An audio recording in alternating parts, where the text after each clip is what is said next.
अस्सलामुअलैकुम दोस्तों, हम अपनी टेलीनॉर की कॉल क्वालिटी को कैसे बेहतर बना सकते हैं आज हम जानेंगे।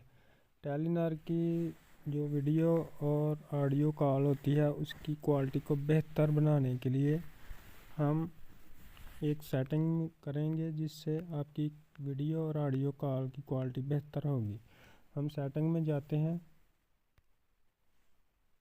और सेटिंग पर में जाने के बाद हम सिम कार्ड पर सेलेक्ट करते हैं। हम सिम नंबर 1 टेलीनॉर पर सेलेक्ट करते हैं। टेलीनॉर पर हम वोल्टी कॉल, ये देखें वोल्टी कॉल्स, ये हमारा पहले ही सिलेक्ट था। अगर आपका नहीं है तो आपने यहाँ पर क्लिक करके इसे सेलेक्ट कर लेना है। ये हमारा हो जाएगा वोल्टी कॉल्स पर, जो नेटवर्क हमारा होगा वोल्टी हो जाएगा।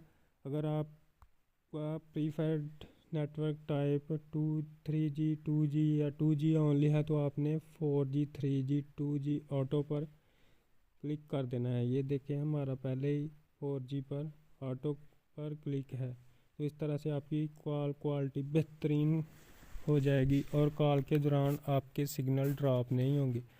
तो इस तरह की इंफॉर्मेटिव वीडियो देखने के लिए हमारे चैनल को सब्सक्राइब करें। शुक्रिया, अल्लाह हाफ़िज़।